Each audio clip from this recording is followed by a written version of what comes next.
Welcome to Working Smarter, Concise Compliance Conversations featuring Wendy Rubis, sponsored by Village MD, primary care physicians, practice medicine the way you've always wanted, data, resources, and clinical decision support to care for your patients inside and outside the exam room. Hi, welcome to Working Smarter. I'm Wendy Rubis, General Counsel of Village MD.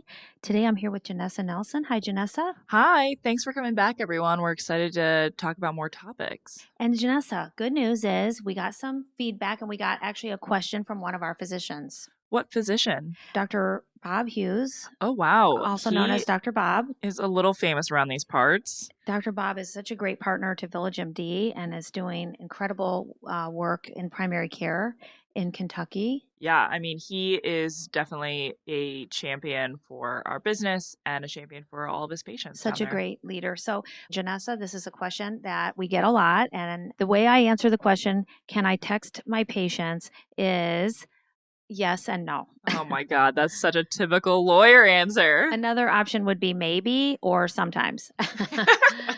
Okay, so when is it a yes? Well, let's put it this way. So there's no rule or law that you'll read that says do not text patients, but there are requirements for text messages that are foreboding. And in order to comply with them, you pretty much end up realizing it's very difficult to send a text. And when I say text, really we're talking about, I don't know, Janessa, is it SMS? What is it? It's the little green thing on your phone. Yeah, green. Mine or if you have an green. iPhone, the blue It's iMessage. Green. Yeah, the button is green. You know what I mean? It's that little talk box. The thing you do on your phone is what I'm referring to as a text. Yeah. If you're going to do that, it has to be secure. You want to think about, is it part of your medical record? And especially if a patient's giving you critical information that's later causing you to make judgments. It probably should be then, I assume, right? Yes, it might need to be. And obviously, it's very hard then to get that into the record. The last thing you want is your whole text message chat to be in the record or discovered in a lawsuit. Obviously, we have medical record requirements for authentication, as well as anytime you're using anything electronic, less is more, keep it short. So if you put all that together, you realize it's pretty hard to send a text message on your phone. Yeah, I mean, there's a lot of hurdles they have to go through, and it's almost probably better just to send the message through the secure EMR portal. Right. That's where those portals are very useful. Believe it or not, last year we saw some movement here because this is such a hot button topic. And, one thing that I just want to say is at Village MD, the way we approach compliance and risk management is a risk management, a weighing of risk.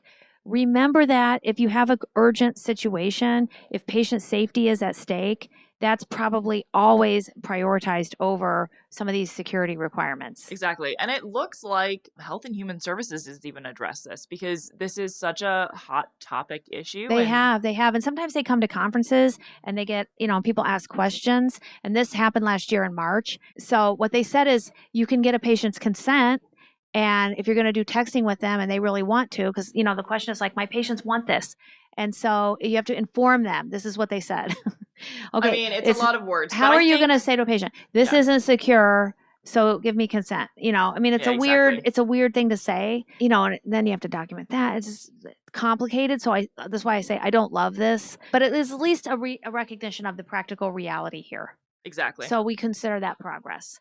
However, when it comes to orders, we got actually, again, new guidance in December 17. When you're communicating with the hospital or the care team, as folks probably know, medical error, and especially medical error around medications, is such a terrible problem in healthcare, and in particular in hospitals or across transitions of care.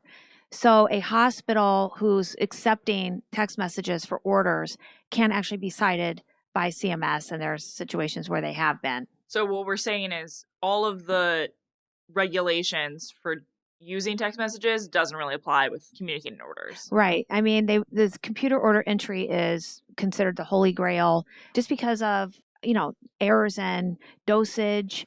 Oh, absolutely. The names are so similar. Microgram versus milligram. I mean, that can make a huge difference. That could kill a patient. Exactly. And I've had sad situations in my work with hospitals. So just for lots of reasons, we would say don't do orders. A hospital's probably not going to accept them. Yeah. But this is a good development. So Janessa, Do you remember getting faxes ever? I think that's what the dinosaurs used to communicate. Is that right?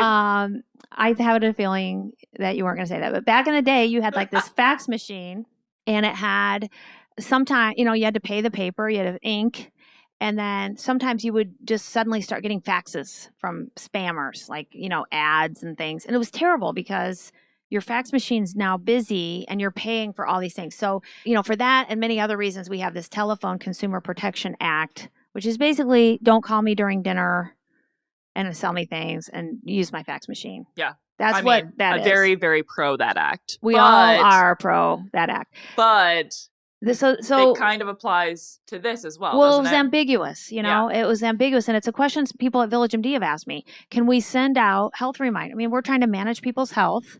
We want people to get a flu shot. We want people to get a whatever. And so can we send out these health reminders, or does it violate the act? And last year, actually, we had a court opinion and clarifying, and it's good news. Health reminders are okay as long as a patient consents, which kind of actually sounds obvious, but... Yeah. Also, I think they should be health reminders, like a general, not specifically targeting or disclosing patient information. It should not say, I think you're depressed. Exactly. Or you're overweight.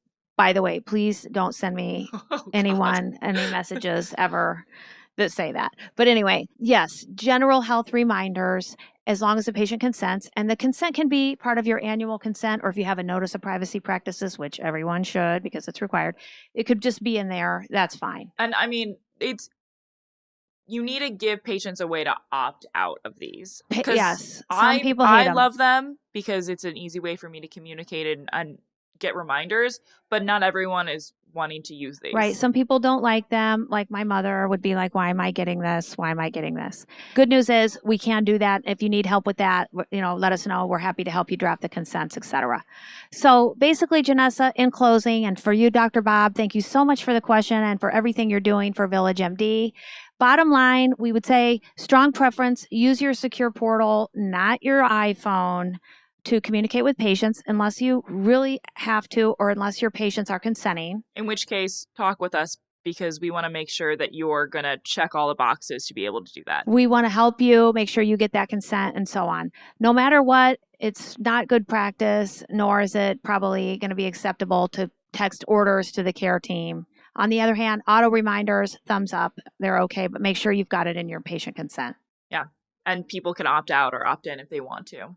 Thank you very much for listening. We hope this information was helpful to you. We always like to hear your comments, feedback, suggestions, and we're always looking for guests on our Working Smarter podcast. So we hope to have you tune in again for this and other important topics. Thank you to our sponsor, Village MD. We hope you will join us for future concise compliance conversations.